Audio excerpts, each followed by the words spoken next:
High, welcome back. നമ്മൾ സാധാരണ ചെയ്തുകൊണ്ടിരുന്നത് സ്ട്രീമിങ്ങിനെ കുറിച്ചുള്ള വീഡിയോസ് ആണ്. സ്ട്രീം ചെയ്യുമ്പോൾ ആവശ്യമുള്ള ടിപ്പും ട്രിക്സും എല്ലാമാണ് നമ്മൾ പറഞ്ഞുകൊണ്ടിരുന്നത്. ആ വീഡിയോ നമ്മൾ കണ്ടിന്യൂ ചെയ്യും. അതിനകത്ത് ഇനി ഒരുപാട് കാര്യങ്ങൾ, പുതിയ അപ്ഡേറ്റുകളെല്ലാം വന്നിട്ടുണ്ട്. അപ്പോൾ ആ ഒരു വീഡിയോ നമ്മൾ കണ്ടിന്യൂ ചെയ്യും. പക്ഷേ ഇന്നത്തെ വീഡിയോ നമ്മൾ snapdrop.net എന്ന് പറയുന്ന ഒരു വെബ്സൈറ്റിനെ കുറിച്ചാണ് പറയുന്നത്. ഈ വെബ്സൈറ്റ് തുടങ്ങിയിട്ട് ഒരുപാട് നാളായി. പക്ഷേ ഞാൻ നമ്മുടെ യൂട്യൂബിലെല്ലാം സെർച്ച് ചെയ്തപ്പോൾ ഈ ഒരു സബ്ജക്റ്റിനെ കുറിച്ച് മലയാളത്തിൽ ആരും ഇതുവരെ വീഡിയോസ് ഒന്നും ചെയ്തതായിട്ട് കണ്ടില്ല. അപ്പോൾ എനിക്ക് തോന്നുന്നു നമ്മൾ ആരും ഇത് അറിഞ്ഞിട്ടില്ല എന്ന് തോന്നുന്നു. അതുകൊണ്ടാണ് ഞാൻ ഇങ്ങനൊരു വീഡിയോ ഞാൻ ചെയ്യുന്നത്. അതിനു മുന്നേ നമ്മൾ ഗെയിം സ്ട്രീമിങ്ങുമായുള്ള ബന്ധപ്പെട്ട വീഡിയോസാണ് കൂടുതൽ ചെയ്യാറ്. അപ്പോൾ ഗെയിമിങ് കൂടുതൽ താല്പര്യമുള്ളതുകൊണ്ട് തന്നെ നമുക്കൊരു ക്ലബ്ബുണ്ട്, ടീം ബ്ലിസ്ക്രിക്. നിങ്ങൾ ഗെയിം കളിക്കുന്ന ഒരാളാണെങ്കിൽ നിങ്ങൾക്ക് നമ്മുടെ ക്ലബ്ബിൽ ജോയിൻ ചെയ്യാം. teambtc.com എന്ന വെബ്സൈറ്റിൽ കയറി കഴിഞ്ഞാൽ നിങ്ങൾക്ക് നമ്മുടെ ഡിസ്കോഡിന്റെ ലിങ്ക് കിട്ടും. അതല്ലാന്നുണ്ടെങ്കിൽ എൻ്റെ ഈ വീഡിയോന്റെ ഡിസ്ക്രിപ്ഷനിൽ ഞാൻ നമ്മുടെ ക്ലബിന്റെ ലിങ്ക് കൊടുത്തേക്കാം. അപ്പോൾ നമുക്ക് ഗെയിമിങ്ങിനെ കുറിച്ചും സ്ട്രീമിങ്ങിനെ കുറിച്ചെല്ലാം നമുക്ക് അതിനകത്ത് ഡിസ്കസ് ചെയ്യാൻ പറ്റും. അപ്പോൾ നമുക്കിനി വീഡിയോയിലോട്ട് പോവാം. ഇതാണ് വെബ്സൈറ്റ് snapdrop.net. അപ്പോൾ ഇതാണ് വെബ്സൈറ്റ് ഓപ്പൺ ആയി വരുമ്പോൾ തന്നെ ഇങ്ങനെ വരുന്നത്. ഇതിനകത്ത് വളരെ കൂടുതലുള്ള ഡിസൈൻസും കാര്യങ്ങളൊന്നുമില്ല. മുകളിലൊരു 3 ഐക്കൺ കിടപ്പുണ്ട്. ഫസ്റ്റത്തെ നോട്ടിഫിക്കേഷൻ്റെ ഐക്കണാണ്. അത് ആവശ്യമുണ്ടെങ്കിൽ എനേബിൾ ചെയ്യാം. ഞാൻ നോട്ടിഫിക്കേഷൻ നോർമലി യൂസ് ചെയ്യാറില്ല. അത് ഞാൻ അതുകൊണ്ട് ഓഫ് ചെയ്ത് വെച്ചൊക്കെയാണ്. അത് കൂടാതെ നമുക്ക് ഇവിടെ ഡാർക്ക് മോഡിൽ നിന്ന് നോർമൽ വൈറ്റ് മോഡിലോട്ട് സ്വിച്ച് ചെയ്യാനൊരു ഐക്കൺ കിടപ്പുണ്ട്. ഇത് നിങ്ങൾക്ക് യൂസ് ചെയ്ത് ഏതാണ് നിങ്ങൾക്ക് താല്പര്യം വെച്ചാൽ അങ്ങനെ യൂസ് ചെയ്യാം. ലൈറ്റ് എന്നാണോ ഡാർക്ക് ആണോ അതിന് ഏകദേശം നമുക്ക് സ്വിച്ച് ചെയ്യാം. അടുത്തൊരു എബൌട്ട് എന്ന് പറയുന്ന ഒരു ഐക്കണാണ്. ജസ്റ്റ് അത് ക്ലിക്ക് ചെയ്ത് കഴിഞ്ഞാൽ നമുക്ക് ഗിറ്റ്ഹബിൻ്റെ സോഴ്സ് കോഡ് ഇതിൽ കാണാൻ പറ്റും. ഡൊണേഷൻ ചെയ്യാൻ പറ്റും. ട്വിറ്റർ അക്കൗണ്ട് കാണാൻ പറ്റും. പിന്നെ ഒരു ഫ്രീക്വൻ്റ്ലി ആസ്ക്ഡ് ക്വസ്റ്റ്യൻസ് എന്ന് പറഞ്ഞൊരു ഐക്കൺ വെച്ചേക്കണേ. ഇതാണ് ഇവരുടെ വെബ്സൈറ്റ് എന്ന് പറയുന്നത്. ഈ വെബ്സൈറ്റ് കൊണ്ട് എന്താണ് ഉപയോഗം എന്നല്ലേ ഇപ്പം നിങ്ങൾ ചിന്തിക്കുന്നത്. ഇതിൻ്റെ ഇൻ്റർഫേസ് കണ്ടപ്പോൾ ചില ആൾക്കാർക്കെങ്കിലും പിടിയിട്ടുണ്ടാവും. ഇല്ലാത്ത ആൾക്കാർക്ക് എയർ ഡ്രോപ്പ് എന്ന് നിങ്ങൾ കേട്ടിട്ടുണ്ടാവും. എയർ ഡ്രോപ്പ് എന്ന് കേൾക്കാത്ത ആൾക്കാർ വളരെ കുറച്ചായിരിക്കും. ആൻഡ്രോയിഡ് ഉപയോഗിക്കുന്ന ആൾക്കാർ കേട്ടിട്ടാൻ സാധ്യതയില്ല. പക്ഷേ ഐഫോൺ ഉപയോഗിക്കുന്ന ഒരാൾ എന്തായാലും കേട്ടിട്ടുള്ള പേരായിരിക്കും എയർ ഡ്രോപ്പ്. എയർ ഡ്രോപ്പ് എന്ന് പറയുന്നത് Apple to Apple file share ചെയ്യാൻ വേണ്ടി ഉപയോഗിക്കുന്ന ഒരു മെത്തേഡിന്റെ പേരാണ് എയർ ഡ്രോപ്പ് എന്ന് പറയുന്നത്. അതായത് ഐഫോൺ ടു ഐഫോണോ ഐഫോൺ ടു മാക്കോ നമുക്ക് വളരെ എളുപ്പത്തിൽ ഫയൽ ഷെയർ ചെയ്യാൻ സാധിക്കും. ഇത് അതേപോലെ തന്നെയുള്ളൊരു വെബ്സൈറ്റാണ്. ഇതിൻ്റെ ഒരു പ്രത്യേകത എന്ന് പറയുന്നത് ഇവർക്ക് ഒരു ആപ്പില്ല. നമ്മുടെ പി സിയിൽ ഒരു അഡീഷണൽ ആയിട്ട് ഒരു ആപ്ലിക്കേഷൻ ഇൻസ്റ്റാൾ ചെയ്യുമോ, നമ്മുടെ മൊബൈൽ ഫോണിലും അതേ ആപ്പ് ഇൻസ്റ്റാൾ ചെയ്തിട്ട് നമ്മൾ സെൻഡ് ചെയ്യുന്ന ഒരു മെത്തേഡല്ല ഈ വെബ്സൈറ്റ് യൂസ് ചെയ്യുന്നത്. ഈ ഒരു വെബ്സൈറ്റ് വർക്ക് ചെയ്യുന്നത് ഒരേ ഒരു റൂളിൻ്റെ അടിസ്ഥാനത്തിലാണ്. അതായത് നിങ്ങളുടെ മൊബൈൽ ഫോൺ അല്ലെങ്കിൽ പി സി, ഈ 2 ഡിവൈസും തമ്മിലാണ് നിങ്ങൾ കണക്ട് ചെയ്യുന്നത് എങ്കിൽ ഈ 2 ഡിവൈസും സെയിം നെറ്റ്വർക്കിലായിരിക്കണം എന്നതാണ്. അതായത് നിങ്ങൾ വീട്ടിലെ വൈഫൈ ഉപയോഗിച്ചിട്ട് നിങ്ങൾ പി സിയിൽ നിങ്ങൾ ഇന്റർനെറ്റ് ആക്സസ് ചെയ്യും, മൊബൈൽ ഡാറ്റ ഉപയോഗിച്ചിട്ട് നിങ്ങൾ മൊബൈൽ ഇന്റർനെറ്റ് ആക്സസ് ചെയ്യും ചെയ്താൽ ഈ വെബ്സൈറ്റ് വർക്ക് ചെയ്യില്ല.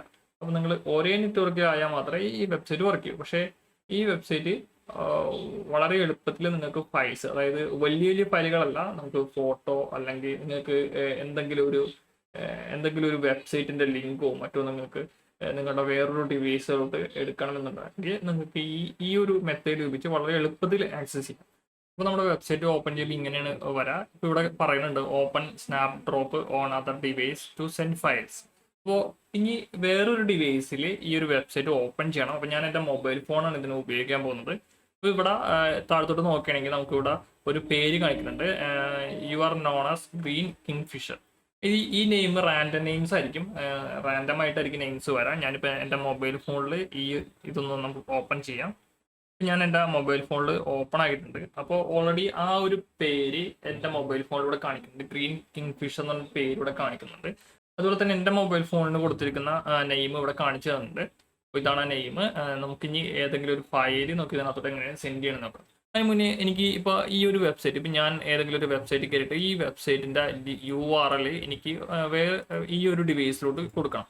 അങ്ങനെ ഉണ്ടെങ്കിൽ എനിക്ക് ഇതും നമുക്ക് ഇപ്പം ഞാൻ ഇവിടെ നിന്ന് കോപ്പി ചെയ്ത ഈ ടെസ്റ്റിൽ നമുക്ക് എന്ത് ടെക്സ്റ്റും കോപ്പി ചെയ്തത് ജസ്റ്റ് എൻ്റെ ഈ ഫോണിലോട്ട് ഒന്ന് സെൻഡ് ചെയ്യാൻ പറ്റും. ഈ ഫോണിലോട്ട് സെൻഡ് ചെയ്യാൻ വേണ്ടിയിട്ട് നമ്മൾ ജസ്റ്റ് മൗസ് ഒന്ന് ഇതിൻ്റെ മുകളിൽ ഒന്ന് റൈറ്റ് ക്ലിക്ക് ചെയ്യാം. അപ്പോൾ നമുക്ക് സെൻഡ് എ മെസ്സേജ് എന്ന് പറഞ്ഞൊരു ബോക്സ് വരും. അപ്പോൾ നമുക്ക് ഇവിടെ ഇനി അതൊന്ന് പേസ്റ്റ് ചെയ്ത് കൊടുത്തു കഴിഞ്ഞാൽ കണ്ടോ, പേസ്റ്റ് ചെയ്ത് കൊടുക്കുക. എന്നിട്ട് ഞാൻ ഇവിടെ നിന്ന് സെൻഡ് കൊടുക്കുകയാണെങ്കിൽ ഈ മെസ്സേജ് നേരെ എൻ്റെ ഫോണിലോട്ട് വന്നിട്ടുണ്ടാകും. ഇനി ഇവിടെ നിന്ന് നമുക്ക് ക്ലോസും കോപ്പിയാണുള്ളത്. നമുക്ക് ജസ്റ്റ് കോപ്പി പ്രസ് ചെയ്ത് കോപ്പി എടുക്കാം. ഇങ്ങനെ നമുക്ക് എന്തെങ്കിലും ഒരു ഡാറ്റ നമ്മുടെ അടുത്തിരിക്കുന്ന ഒരാൾക്ക് നമുക്ക് സെൻഡ് ചെയ്ത് കൊടുക്കാൻ പറ്റും.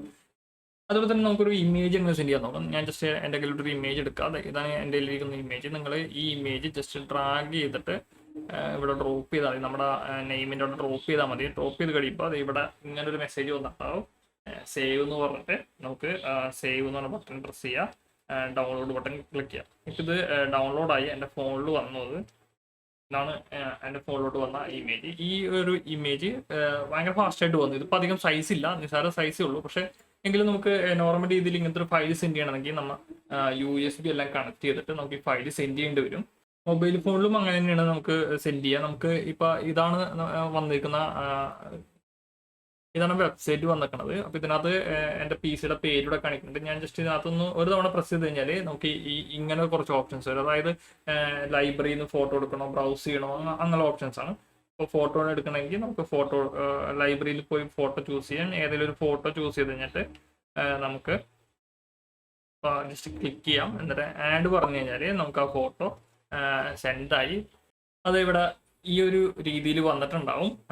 നമുക്ക് സെൻഡ് ചെയ്ത ഫോട്ടോൻ്റെ നെയിമും സേവ് ചെയ്യണമെന്ന് ചോദിച്ചു വന്നിട്ടുണ്ടാവും. ജസ്റ്റ് നിങ്ങൾ സേവ് ചെയ്യണമെങ്കിൽ അത് നമുക്ക് സേവ് ചെയ്യാനുള്ള ഓപ്ഷൻ വരും. ഇനി നിങ്ങൾക്ക് ഫോട്ടോ അല്ല, നിങ്ങൾക്ക് നേരത്തെ നമ്മൾ PC-യിൽ നിന്ന് ഒരു മെസ്സേജ് സെൻഡ് ചെയ്യുന്ന കാണിച്ചിരുന്നു. അതേപോലെ ഒരു മെസ്സേജ് ആണ് നിങ്ങൾ ഒരു ഡിവൈസിലോട് സെൻഡ് ചെയ്യേണ്ടതെന്നുണ്ടെങ്കിൽ നിങ്ങൾ ആ ഡിവൈസിൻ്റെ നെയിമിലൊന്ന് ഹോൾഡ് ചെയ്യുക പ്രസ് ചെയ്തിട്ട്. അപ്പോൾ നിങ്ങൾക്ക് ഇങ്ങനൊരു മെസ്സേജ് വരും. ഇനി നിങ്ങൾക്ക് മെസ്സേജ് അല്ല, ഇങ്ങനെ ഒരു പോപ്പപ്പ് വരും. ആ പോപ്പപ്പ് നിങ്ങൾ എന്താണെന്ന് വെച്ചാൽ മെസ്സേജ് എന്താണെന്ന് വെച്ചാൽ ടൈപ്പ് ചെയ്യുക. ഇപ്പം ഞാനൊരു ഹായ് ടൈപ്പ് ചെയ്തു, സെൻഡ് ബട്ടൺ പ്രസ് ചെയ്തു. അപ്പോൾ നമുക്കിത് ഇങ്ങനെ ഒരു മെനു, ഇങ്ങനൊരു പോപ്പപ്പ് വന്നിട്ടുണ്ടാവും. അപ്പോൾ നിങ്ങൾക്ക് ജസ്റ്റ് കോപ്പി എടുക്കാം. ഞാൻ ഹായ് ആണ് അയച്ചത്, കോപ്പി എടുക്കാം. എന്നിട്ട് നിങ്ങൾക്ക് ഇപ്പോൾ ഇതൊരു ലിങ്കാണെങ്കിൽ നിങ്ങൾക്ക് പേസ്റ്റ് അല്ലെങ്കിൽ വേറെ എന്തെങ്കിലും ഡാറ്റ ആണെങ്കിൽ നിങ്ങൾക്ക് അത് സ്റ്റോർ ചെയ്ത് വെക്കാം ഭയങ്കര എളുപ്പത്തിൽ. അപ്പോൾ നമുക്ക് ഇങ്ങനെയുള്ള ഡാറ്റാസ് സെൻഡ് ചെയ്യാൻ പറ്റും. ഇത് ഭയങ്കര ഈസി ആയിട്ട് എനിക്ക് തോന്നി. ഇതിനൊരു പ്രത്യേക ആപ്ലിക്കേഷൻ ഇല്ല. അതുകൊണ്ട് തന്നെ നമുക്ക് ഈ ഒരു ലിങ്ക് ഓർത്ത് വെക്കാൻ ബുദ്ധിമുട്ടുള്ള ആൾക്കാർ നമുക്ക് ബുക്ക് മാർക്ക് ചെയ്ത് വെക്കാൻ പറ്റും. അതുപോലെ തന്നെ ക്രോമിയം ബേസ്ഡ് ബ്രൗസറുകൾ, അതായത് നമുക്ക് ഗൂഗിൾ ക്രോം ഉണ്ട്, ബ്രേവ് ബ്രൗസർ ഉണ്ട്, അതുപോലെ ക്രോമിയം ബേസ് ചെയ്ത് വർക്ക് ചെയ്യുന്ന എല്ലാ ബ്രൗസറിലും നിങ്ങൾക്ക് ഇതിന്റെ എക്സ്റ്റൻഷൻസ് അവൈലബിൾ ആണ്. അത് നിങ്ങൾ ഇൻസ്റ്റാൾ ചെയ്യുക. നമ്മുടെ ക്രോം ബ്രൗസറിൽ ഞാൻ ഈ വെബ്സൈറ്റ് ഓപ്പൺ ചെയ്തിട്ടുണ്ട്. നമ്മൾ വെബ്സൈറ്റ് ഓപ്പൺ ചെയ്തപ്പോൾ ഇങ്ങനെ വന്നിട്ടുണ്ട്. ഓൾറെഡി നമ്മൾ ഇപ്പോൾ ഈ PC-യിൽ തന്നെ നമ്മൾ യൂസ് ചെയ്യുന്നതുകൊണ്ട് അതിൻ്റെ ഒരു ഇത് ഇവിടെ കാണിച്ചിട്ടുണ്ട്. ഇനിയിപ്പോൾ ഈ ബ്രൗസറിൻ്റെ ഈ URL കൊടുത്തിട്ടുണ്ട്. ഈ അറ്റത്ത് വരികയാണെങ്കിൽ ഇവിടെ ഒരു ഐക്കൺ കൊടുത്തിട്ടുണ്ട്, ഇൻസ്റ്റാൾ സ്നാപ്ഡ്രോപ്പ്. ഇത് ക്ലിക്ക് ചെയ്ത് കഴിഞ്ഞാൽ ഒരു എക്സ്റ്റൻഷൻ ഇൻസ്റ്റാൾ ആവും. നിങ്ങളുടെ കയ്യിൽ കണ്ടോ, ഒരു എക്സ്റ്റൻഷൻ ഇൻസ്റ്റാൾ ആവും. ഇൻസ്റ്റാൾ ചെയ്ത് കഴിഞ്ഞാൽ നമുക്ക് ഇങ്ങനെ ഇവിടെ ഞാനിപ്പോൾ ആ ഒരു എക്സ്റ്റൻഷൻ ജസ്റ്റ് ഇങ്ങനെ ഇവിടെ ക്ലിപ്പ് ചെയ്ത് വെച്ചിട്ടുണ്ട്. പിന്ന് ചെയ്യാൻ പറ്റും നമുക്ക്. ഇതുപോലെ നമുക്ക് പിൻ ചെയ്ത് വെക്കാൻ പറ്റും. അതുപോലെ തന്നെ ഐഫോൺ ഉപയോഗിക്കുന്ന ആൾക്കാർ, ആൻഡ്രോയിഡിൽ എങ്ങനെയാണെന്ന് എനിക്ക് അറിയില്ല ആക്ച്വലി. ആൻഡ്രോയിഡിലും എനിക്ക് തോന്നുന്നു ഞാൻ ഈ പറയാൻ പോകുന്ന ഓപ്ഷൻ അവൈലബിൾ ആണെന്ന് തോന്നുന്നു. അപ്പോൾ ഐഫോൺ ഉപയോഗിക്കുന്ന ആൾക്കാർ നമ്മുടെ സഫാരി ബ്രൗസറിൽ നിങ്ങൾ കയറാം. സഫാരി ബ്രൗസറിൽ ഈ snapdrop.net എന്ന് പറയുന്ന വെബ്സൈറ്റിൽ കയറിയ ശേഷം ഷെയർ ബട്ടൺ പ്രസ് ചെയ്യുക. ഷെയർ ബട്ടൺ പ്രസ് ചെയ്തിട്ട് താഴത്തോട്ട് സ്ക്രോൾ ചെയ്യുമ്പോൾ ആഡ് ടു ഹോം സ്ക്രീൻ എന്ന് പറയുന്നൊരു ഓപ്ഷൻ ഉണ്ട്. ആഡ് ടു ഹോം സ്ക്രീൻ കൊടുത്തു കഴിഞ്ഞാൽ നിങ്ങൾക്ക് ഇതേപോലെ ഹോം സ്ക്രീനിൽ ഇവിടെ എത്രത്തോളം വ്യക്തമാണെന്ന് എനിക്കറിയില്ല, ഇവിടെ സ്നാപ്ഡ്രോപ്പിൻ്റെ ഒരു ഐക്കൺ വരും. ജസ്റ്റ് ക്ലിക്ക് ചെയ്ത് കഴിഞ്ഞാൽ നമ്മുടെ സഫാരി ബ്രൗസറിൻ്റെ ഉള്ളിലോട്ട് തന്നെ പോയിട്ട് നമുക്ക് ബ്രൗസറിൻ്റെ ഉള്ളിൽ വർക്ക് ചെയ്യാൻ പറ്റും. ഭയങ്കര ഈസി ആയിട്ട് ഇത് വർക്ക് ചെയ്യും. അപ്പോൾ അതാണ് ഇന്നത്തെ വീഡിയോ. ഈ വീഡിയോ എല്ലാവർക്കും ഇഷ്ടപ്പെട്ടെന്ന് പ്രതീക്ഷിക്കുന്നു. Thanks for watching. See you. By.